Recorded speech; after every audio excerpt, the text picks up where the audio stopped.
નમસ્કાર મિત્રો સ્વાગત છે તમારું અમારી યુટ્યુબ ચેનલમાં। આજના એનાલિસિસમાં વાત કરીશું ગુજરાતમાં ભયંકર દારૂ મળી રહ્યો છે। હવે દારૂ બંધ ક્યારે થશે અને હવે ક્યારે આ મોટી મુસીબત જશે? મિત્રો, ગત 6 મહિનામાં મોટી ઘટનાઓની વાત કરીએ તો આપણા ભારત દેશને ઘણું મોટું નુકસાન થયું છે। એ 6 ઘટનાઓની વાત કરીશું જે ગત 6 મહિનામાં બની ચૂકી છે। પ્રથમ વાત કરીએ તો અમદાવાદમાં બનેલા પ્લેન ક્રેશમાં 250થી વધુ વ્યક્તિઓના મૃત્યુ। બેંગ્લોરમાં થઈ છે નાસભાગ, તેમાં પણ મૃત્યુ થયા છે। પહેલગામમાં થયેલા આતંકી હુમલો કે પછી હોય મહાકુંભમાં થયેલી નાસભાગ કે પછી દિલ્હી રેલવે સ્ટેશનમાં થયેલી નાસભાગ હોય કે પછી મુંબઈ લોકલ ટ્રેનમાં થયેલી નાસભાગ હોય, આ બધી ઘટનાઓ પછી પણ એક મોટી ઘટના બની શકે છે અને તે છે દારૂ અને દારૂ। કોઈ સ્ત્રીનો પતિ આ દારૂના કારણે મૃત્યુ પામી શકે છે, કોઈનો ભાઈ આ દારૂના કારણે મૃત્યુ પામી શકે છે અને કોઈનો પુત્ર પણ આ દારૂના કારણે મૃત્યુ પામી શકે છે। દારૂ મળી રહે છે સરળતાથી તો કેમ ન પીવે? સામે ચાલીને લોકો પીવા જાય છે અને જોઈતો હોય તો ઘરે પણ મળી જાય છે। સરળતાથી મળી રહેતો આ દારૂ ગુજરાતમાં આવે છે ક્યાંથી? ગુજરાતમાં કહી શકાય કે ગાંધીના ગુજરાતમાં દારૂબંધી હોવા છતાં અઢળક દારૂ મળે છે। તો શું સરકારને કોઈ ખબર નથી? પોલીસને કોઈ ખબર નથી? ન્યાયાધીશો હોય, કલેક્ટર હોય, ગુજરાત સરકાર હોય, કેન્દ્ર સરકારને ખબર જ નથી? કદાચ ખબર નહીં હોય, છાની છૂપીને દારૂ આવી જતો હશે।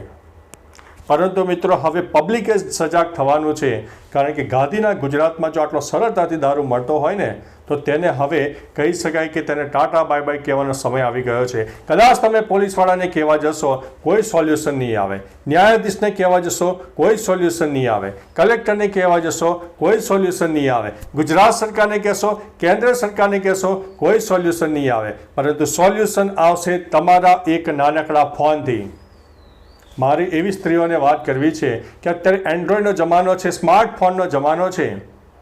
તમારા પતિ હોય, તમારા ભાઈ હોય કે તમારા પુત્ર હોય, જે જગ્યાએ દારૂ પીવા જતા હોય તેની પાછળ એક દિવસ તમે 10થી 15 મિનિટનો સમય કાઢો અને ત્યાંનો જે દારૂ પીવા જતા હોય તે અડ્ડાનો લાઈવ વિડીયો ઉતારો અને એ વિડીયો ફટાફટ વાયરલ કરી દો।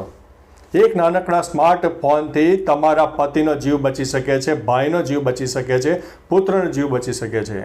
મારે ગુજરાતની દરેક જિલ્લાની બહેનોને કહેવું છે કે તમારા ઘરની વ્યક્તિ આવી રીતે રવાડે ચડી હોય તો 5થી 10 મિનિટનો સમય કાઢો અને ગુજરાતના જુદા જુદા જિલ્લામાંથી આવી બધી વિડીયો વાયરલ કરવાનું શરૂ કરી દો। અને મિત્રો, કહી શકાય કે પછી પોલીસને છૂટકો નથી કે આ બધા અડ્ડાઓ બંધ કરાવવા જ પડશે। મિત્રો, કહેવાય છે કે અત્યારે દાદાનું બુલડોઝર દબાણો ઉપર ફરી રહ્યું છે, તો દારૂના અડ્ડા ઉપર કેમ નથી ફરી રહ્યું? શું તમારા બધાના આશીર્વાદ છે એના ઉપર? તો હવેથી ફક્ત પ્રજાએ જાગવું પડશે।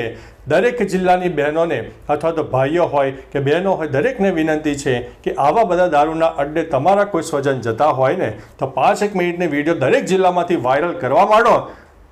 પછી જુઓ તમે કે દારૂ બંધ થાય છે કે નથી થતો। મિત્રો, તમને આ એક ઉપચાર સારો લાગ્યો હોય તો જરૂરથી અપનાવજો, કારણ કે આના લીધે થઈને કોઈનો જીવ બચી શકે છે।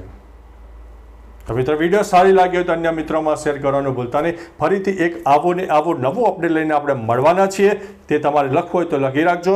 બીજું પણ આવું એક ચોંકાવનારું રહસ્ય તમારી સામે લઈને આવવાના છે। ત્યાં સુધી અમને રજા આપશો। નમસ્કાર।